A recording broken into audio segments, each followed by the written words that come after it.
시청자 여러분, 안녕하십니까? 12월 8일 화요일 JTBC 뉴스 아침엔 시작합니다. 코로나19 3차 대유행에 대응하기 위한 사회적 거리 두기가 오늘부터 수도권은 2.5단계, 비수도권은 2단계로 각각 올라갔습니다. 수도권에서는 유흥주점과 노래 연습장, 헬스장 등의 영업이 금지되고 대학 입시 관련 수업을 제외한 모든 학원의 운영도 중단됩니다. 3주 동안의 이번 조치 이후에도 상황이 더욱 심각해지면 최고 단계인 3단계로 추가 격상될 수도 있습니다. 공수처법 개정안 처리에 반발하며 안건 조정위를 신청한 국민의힘이 국회 본회의장 입구를 지키며 밤샘 농성에 들어갔습니다. 민주당은 법사위를 거쳐 개정안을 본회의로 넘기겠다는 입장을 고수하고 있는데 문재인 대통령도 권력기관의 개혁을 완성할 기회를 맞이했다며 공수처법 개정에 힘을 실었습니다. 전국 법관 대표회의가 어제 판사 사찰 의혹과 관련된 안건을 놓고 경론을 벌였지만 공식 입장을 내지 않기로 결정했습니다. 법관 대표회의 측은 해당 안건에 대해 결론을 낼 경우 오는 10일로 예정된 윤석열 검찰총장의 징계위원회를 앞두고 정치적으로 해석될 수 있다고 판단했습니다. 경기도 여주의 산란계 농장에서도 고병원성 조류 인플루엔자가 확인됐습니다. 농가 발생은 이번이 네 번째로 방역당국은 전국적인 위험 상황으로 보고 있습니다. 북한이 중국으로 석탄을 수출해 올해 3분기까지 4천억 원가량의 수입을 챙겼다고 미국 언론이 보도했습니다. 북한의 석탄 수출은 2017년 유엔의 제재로 금지돼 있습니다. 미국은 중국이 대북 제재 이행의 의무를 다해야 한다고 압박했습니다. 베네수엘라 총선에서 예상대로 여당 연합이 승리하면서 마두로 대통령이 국회도 장악하게 됐습니다. 선거 살이라며 후보를 내지 않은 야권에서는 자체 투표를 통해서 이번 선거를 인정할지 국민들에게 묻겠다는 계획입니다. 코로나19 3차 대유행의 고리를 끊기 위한 사회적 거리 두기가 오늘부터 서울 등 수도권 지역은 2.5단계, 비수도권 지역은 2단계로 각각 올라갔습니다. 수도권에서는 유흥업소뿐만 아니라 학원과 노래방 등 13만여 곳이 아예 문을 닫습니다. 밤 9시 이후에는 대형마트와 백화점, 영화관, PC방의 불도 꺼집니다. 50명 이상의 모임과 행사 역시 금지됩니다. 이 같은 생활을 오는 28일까지 3주 동안 참아야 하는데 상황이 더욱 악화되면 2.5단계가 연장되거나 최고 단계인 3단계로 추가 격상될 수도 있습니다.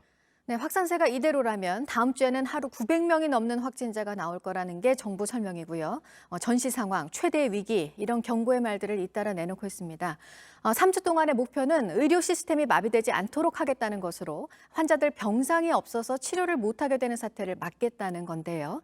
90명이 넘는 확진자가 나온 울산 요양병원 상황을 보더라도 병상이 부족해지는 문제에 대한 우려는 커질 수밖에 없습니다. 강버들 기자가 첫 소식으로 전해드리겠습니다. 현재 추세가 지속된다면 이번 주에는 550명에서 750명의 새로운 환자가, 다음 주에는 매일 900명 이상의 환자가 발생할 가능성도. 한 달도 안 돼 세 차례나 거리 두기 단계를 올려도 효과가 없자 뒤늦게 2.5단계 격상이 결정됐습니다. 오늘부터 시작된 2.5단계에서는 유흥업소 5종 외에 노래방과 실내체육시설, 학원이 문을 닫습니다. 대형마트와 백화점, 영화관 등은 밤 9시까지만 영업합니다. 등교 인원은 실내 밀집도 3분의 1 수준으로 줄여야 하고 결혼식장과 장례식장 이용 인원도 50명 아래로 유지해야 합니다. 이번 조치는 오는 28일까지 적용됩니다. 일시 멈춤으로 유행을 꺾지 못한다면 전국적 대유행으로 팽창할 수 있고, 전국적인 대유행 단계에서는 희생이 더욱 커지게 됩니다. 확산세가 빨라지며 위중증 환자는 계속 늘어나고 곧바로 사용할 수 있는 중환자 병상은 줄어들고 있습니다. 울산 요양병원 사례에서 보듯 언제든 위급한 상황이 닥칠 수 있습니다. 이 병원에서 지난 5일 종사자가 처음 확진된 이후 어제 오후 5시까지 모두 92명이 확진 판정을 받았습니다. 고령자가 대부분으로 5명은 위중한 상태입니다. 울산의 거점 병원에 병상이 32개 남아있던 터라 요양병원 환자 모두를 수용하지 못하는 상황입니다. JTBC 강버들입니다. 사회적 거리 두기를 제대로 지키지 않거나 마스크를 착용하지 않는 등 방역 수칙을 따르지 않으면 코로나19 바이러스는 때와 장소를 가리지 않고 급속도로 퍼져나갑니다. 술을 마시면서 카드 게임을 하는 이른바 홀덤 펍과 사우나, 병원 등에서도 잇따라 방역망이 뚫리고 있습니다. 정부는 이미 전시 상황이라고 경고했습니다. 최승훈 기자입니다. 서울 이태원 등에 있는 홀덤 펍입니다. 술을 마시며 카드 게임을 할 수 있는 곳입니다. 이곳을 다녀간 A씨가 지난 4일 확진 판정을 받았습니다. A씨는 이렇게 지난달 30일부터 나흘 동안 4곳이나 다녔습니다. 지난 2일 증상이 있었지만 확진 전날까지 술집을 갔습니다. 술집 5곳에서 지금까지 10여 명이 감염됐습니다. 여럿이 모여 앉아 술을 마시고 카드 게임을 하다가 바이러스가 퍼진 것으로 보입니다. 지난 10월에도 인천의 홀덤펍에서 19명이 확진됐습니다. 인천시는 홀덤펍을 고위험 시설로 지정해달라고 했습니다. 하지만 방역당국은 지자체에서 알아서 하라고만 했습니다. 서울 동작구의 한 사우나에서도 집단 감염이 나왔습니다. 지난 3일부터 시작해 어제까지 모두 27명이나 확진됐습니다. 서울 성동구의 한 이비인후과에서도 18명이 확진 판정을 받았습니다. 서울시에서만 231명이 확진됐습니다. 방역당국은 지금이 최대 위기라며 이번 주에만 많으면 매일 750명의 확진자가 나올 수 있다고 말했습니다. JTBC 최승훈입니다. 코로나19와의 싸움에서 우리는 지금 최대 위기에 직면하고 있다. 정세균 국무총리는 이틀 전 이같이 말했습니다. 국민들의 불안감도 갈수록 커지고 있습니다. 하지만 나흘 전 주한 미군기지 안에서는 라틴 댄스 행사가 열렸습니다. 수십 명이 가까이 붙어서 춤을 췄는데 마스크도 대부분 쓰지 않았습니다. 문제는 주한 미군기지가 치외 법권 지역이어서 우리가 제재하거나 막을 수 있는 방법이 전혀 없다는 점입니다. 임소라 기자가 보도합니다. 넓은 홀에 사람들이 가득 차 있습니다. 흥겨운 음악에 맞춰 춤을 춥니다. 짝을 지어 손을 잡고 빙글빙글 돕니다. 발 디딜 틈이 없습니다. 마스크는 아무도 쓰지 않았습니다. 지난 4일 밤 한 주한미군 기지 안에서 열린 살사 동호회의 모습입니다. 일주일 전에도 비슷한 행사가 있었습니다. 참석자들이 소셜미디어에 영상과 사진을 올리며 알려졌습니다. 많게는 600명 넘는 코로나19 확진자가 전국에서 나오던 때입니다. 우리 정부는 사회적 거리두기 2단계를 유지하고 있었습니다. 하지만 이곳은 전혀 상관없었습니다. 치외법권 지역이기 때문입니다. 대한민국 영토의 일부를 공여받아 사용하지만 우리의 법률과 사법의 영향력이 미치지 않습니다. 또 다른 방역 구멍이 생길 수 있는 겁니다. 해당 기지 측에 입장을 물었습니다. 미군 기지 측은 행사 장소를 폐쇄하고 당분간 방역 조치와 관련한 조사를 실시할 계획이라고 JTBC에 알려왔습니다. JTBC 임소라입니다.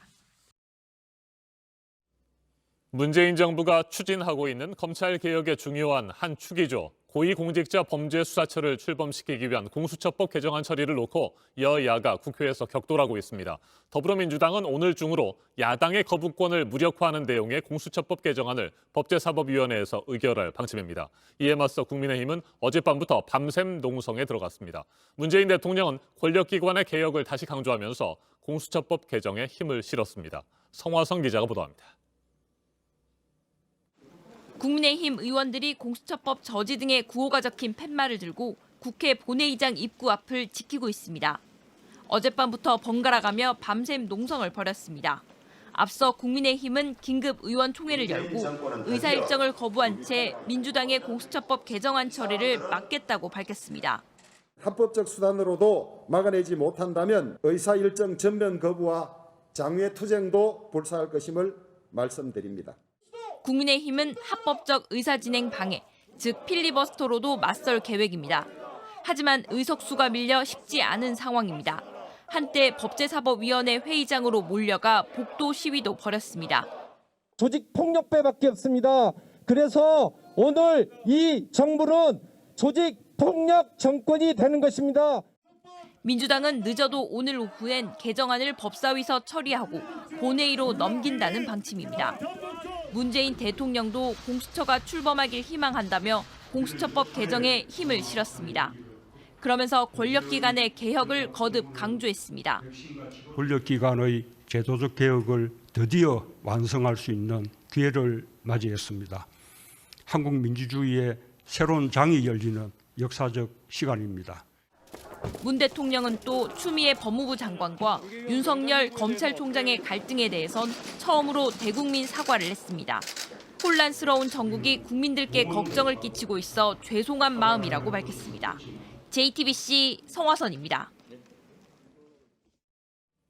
윤석열 검찰총장에 대한 징계 여부와 수위를 논의하게 될 법무부 검사징계위원회 일정이 이틀 뒤인 목요일 오전 10시 30분으로 확정됐습니다. 윤 총장 측은 징계위원들의 명단과 감찰 기록을 공개해달라고 법무부에 거듭 요구하고 있습니다. 헌법 소원을 제기한 데 이어서 검사징계법에 위헌 요소가 있다는 의견을 헌법재판소에 추가로 내는 등 절차적 정당성 문제를 계속해서 부각시키고 있습니다. 이지혜 기자입니다. 윤석열 검찰총장 측은 법무부로부터 징계위원회 일정에 대한 최종 통보를 받았다고 밝혔습니다. 징계위는 오는 10일 오전 10시 30분에 시작합니다. 윤 총장이 직접 참석할지는 아직 결정되지 않았습니다. 윤 총장 측은 징계위 참석 대상인 신임 이용구 법무부 차관에 대해서는 기피 신청을 낼 계획입니다. 또 다른 징계위원 명단도 법무부에 거듭 요구했습니다.